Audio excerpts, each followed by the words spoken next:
Hello guys, welcome back to my channel. So yesterday I reacted to a BuzzFeed video where a woman posed questions for men, 36 of them in fact, and they were quite controversial, quite feminist in their element. So since it did so well, today I decided to make another video, same channel, but this time 24 questions black people have for white people. I would like to continue this trend because it helps me get views and therefore watch time, which is crucial for my channel to grow. So if you could also subscribe and leave a like, that would be fantastic. Your comments and your feedback are thoroughly appreciated. So without further ado, let's begin. It's a very short video, so it should be a shorter one than yesterday's. Why do you always make Okay.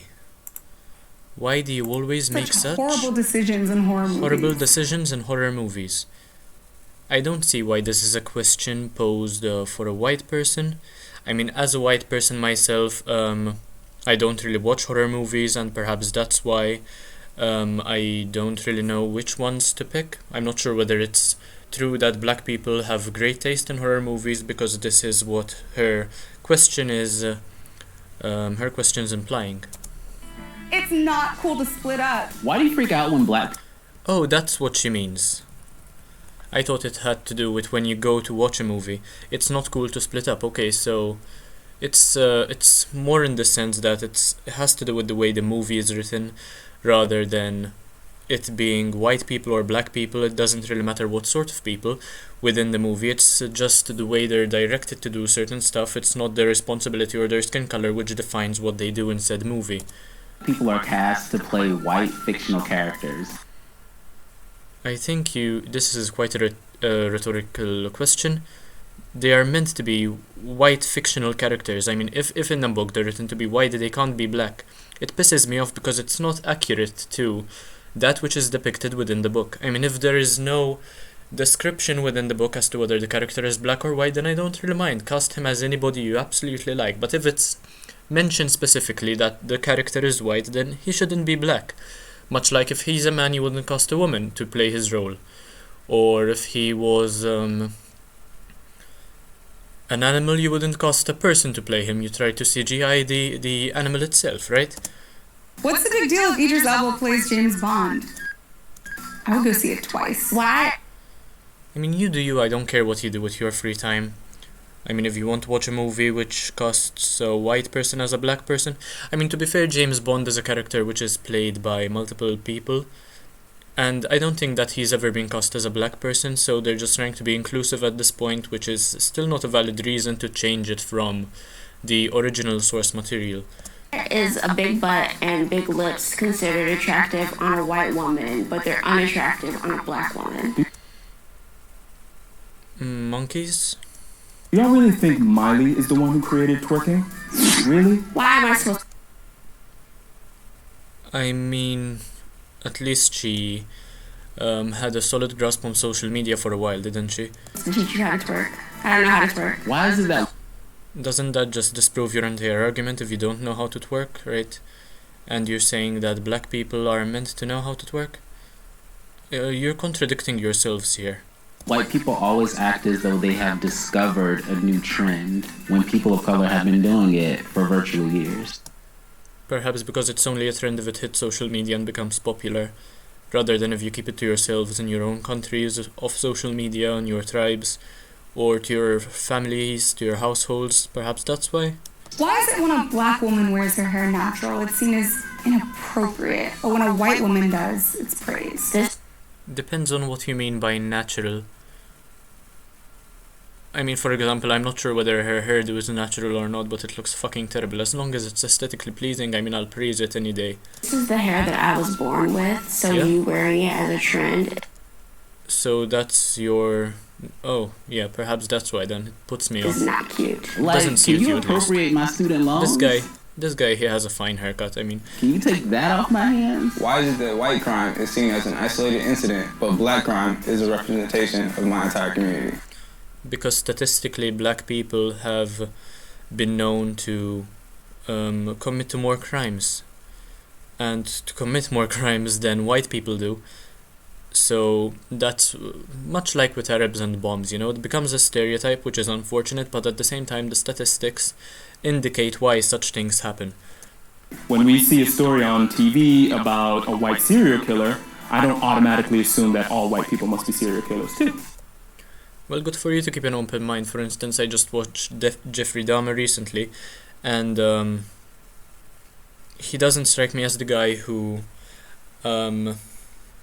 makes an entire community think that all white people are serial killers, so he might be right on this one, but same with black people. Depends on what sort of black people, depends on whether there are gangs or not. It's the statistics that are the problem and the stereotypes.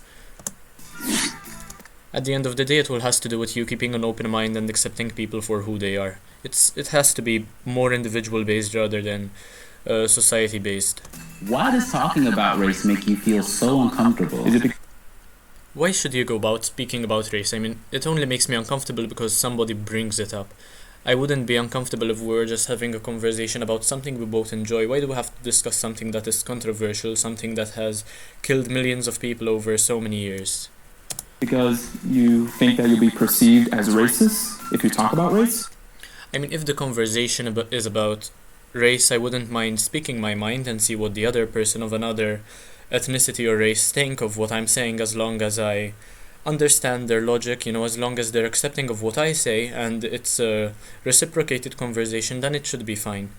But otherwise, some people really can't understand and label you as racist simply if they do not agree with you, which is why it makes people uncomfortable to speak about race to begin with. You don't really believe that racism is over because we have a black president, do you? Why is it so easy?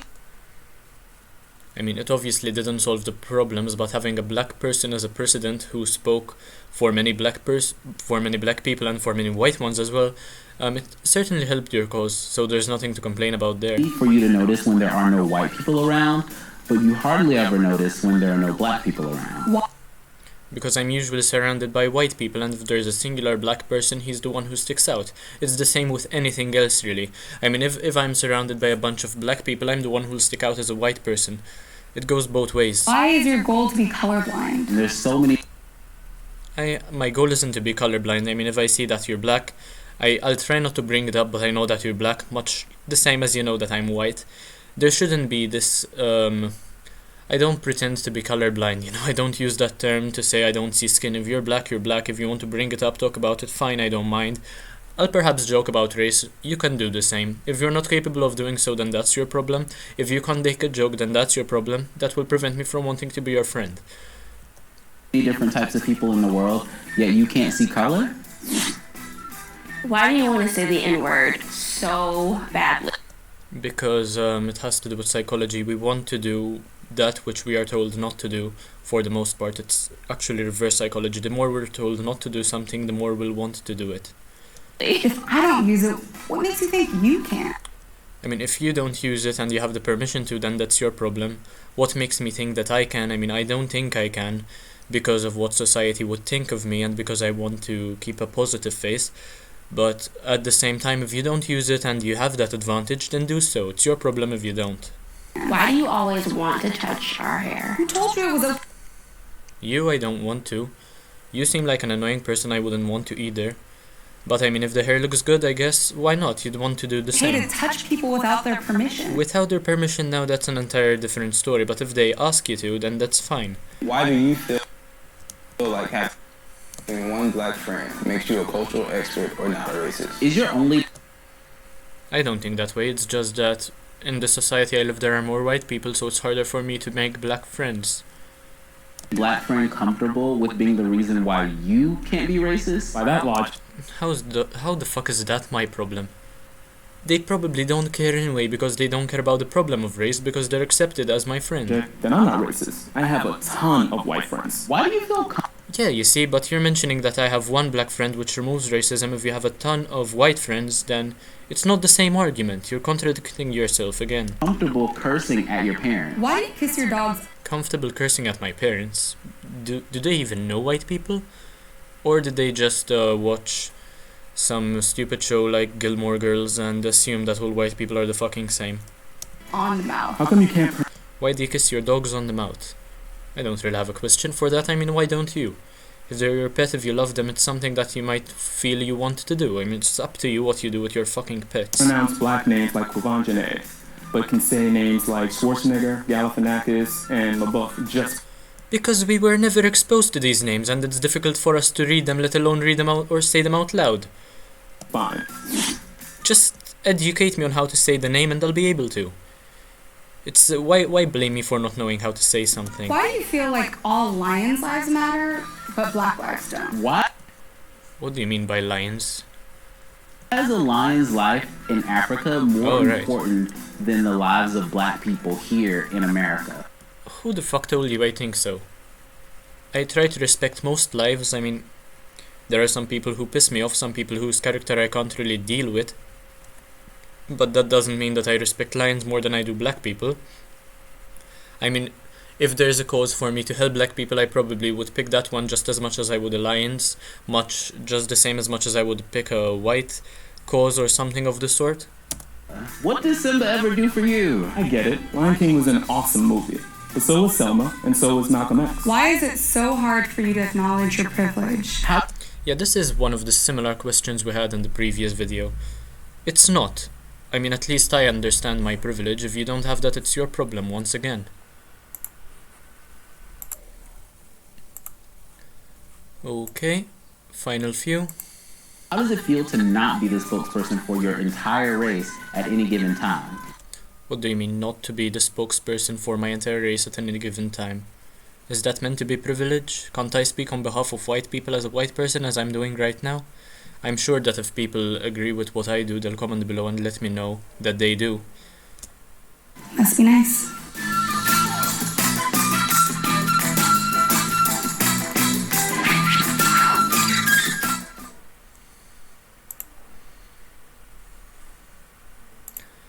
I mean, having watched one of these was terrible enough, but now I'm almost certain that they only do these to be condescending towards other people, to be racist themselves despite of their gender or their race, and they only do this to trigger people and for them to get people to speak about their video to get more views. So this is what their intentions are, and this is why they pose such questions which are so controversial, so annoying, so stupid for the most part.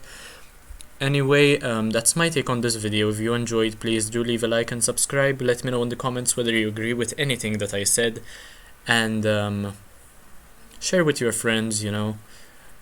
It would certainly help me if you were to click on a playlist or watch all of my shorts at the same time and leave recommendations for what I should react to next. So, thank you, and I'll see you in the next one. Bye, guys.